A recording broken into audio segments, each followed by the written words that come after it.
The Art of War by Sun Tzu, translated by Lionel Giles. Part 12. The Attack by Fire.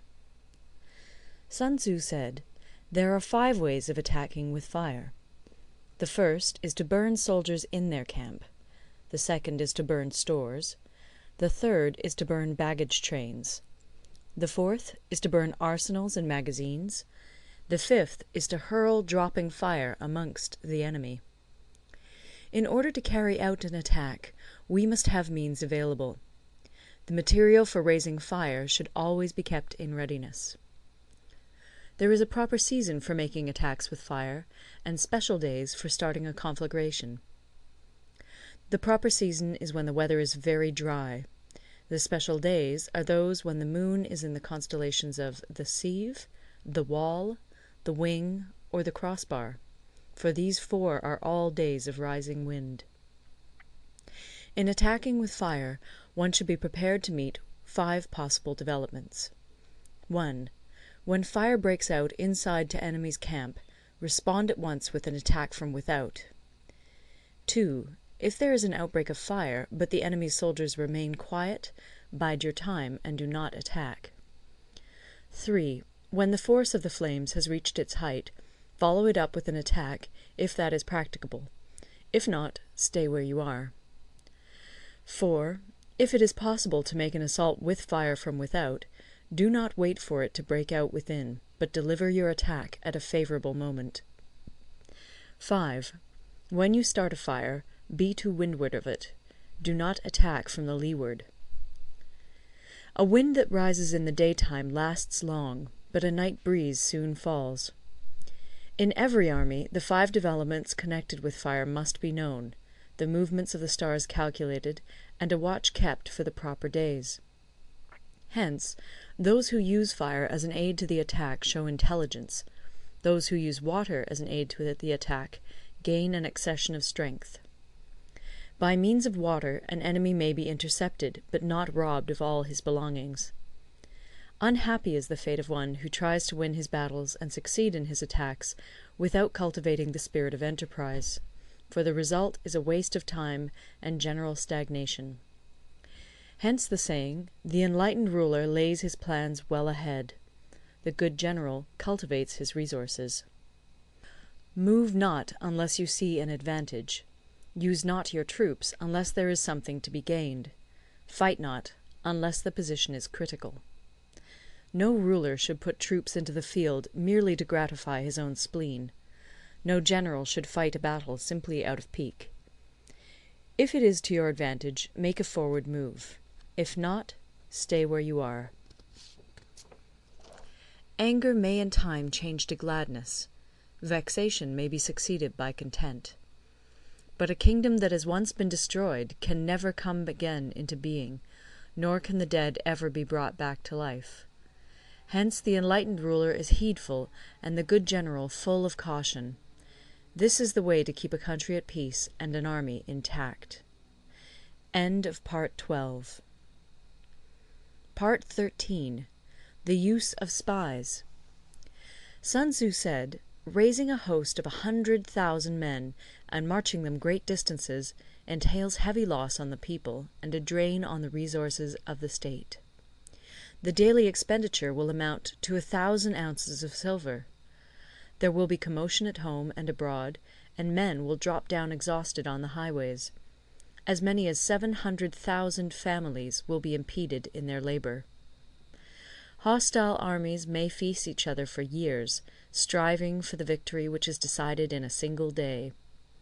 This being so, to remain in ignorance of the enemy's condition simply because one grudges the outlay of 100 ounces of silver in honours and emoluments is the height of inhumanity.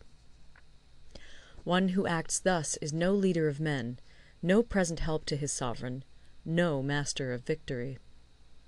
Thus, what enables the wise sovereign and the good general to strike and conquer and achieve things beyond the reach of ordinary men is foreknowledge. Now, this foreknowledge cannot be elicited from spirits.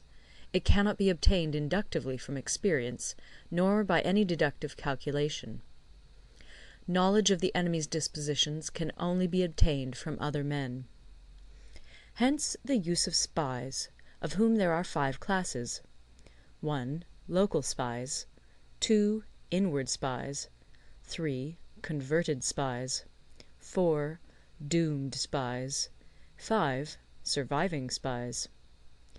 When these 5 kinds of spy are all at work, none can discover the secret system.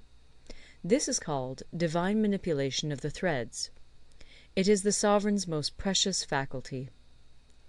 Having local spies means employing the services of the inhabitants of a district. Having inward spies, making use of officials of the enemy. Having converted spies, getting hold of the enemy's spies and using them for our own purposes. Having doomed spies, doing certain things openly for purposes of deception, and allowing our spies to know of them and report them to the enemy. Surviving spies, finally, are those who bring back news from the enemy's camp. Hence it is that none in the whole army are more intimate relations to be maintained than with spies. None should be more liberally rewarded. In no other business should greater secrecy be preserved. Spies cannot be usefully employed without a certain intuitive sagacity. They cannot be properly managed without benevolence and straightforwardness. Without subtle ingenuity of mind, one cannot make certain of the truth of their reports. Be subtle, and use your spies for every kind of business. If a secret piece of news is divulged by a spy before the time is ripe, he must be put to death together with the man to whom the secret was told. Whether the object be to crush an army, to storm a city, or to assassinate an individual, it is always necessary to begin by finding out the names of the attendants, the aides-de-camp, and doorkeepers and sentries of the general in command. Our spies must be commissioned to ascertain these. The enemy's spies, who have come to spy on us, must be sought out, tempted with bribes, led away, and comfortably housed. Thus they will become converted spies and available for our service. It is through the information brought by the converted spy that we are able to acquire and employ local and inward spies. It is owing to this information again that we can cause the doomed spy to carry false tidings to the enemy. Lastly, it is by this information that the surviving spy can be used on appointed occasions. The end and aim of spying in all its 5 varieties is knowledge of the enemy, and this knowledge can only be derived in the first instance from the converted spy. Hence it is essential that the converted spy be treated with the utmost liberality. Of old, the rise of the Yin dynasty was due to Yi Qi, who had served under the Xia. Likewise, the rise of the Chu dynasty was due to Lu Ya, who had served under the Yin.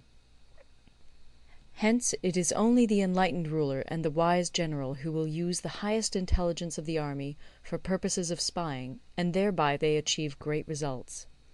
Spies are a most important element in water, because on them depends an army's ability to move. End of the Art of War.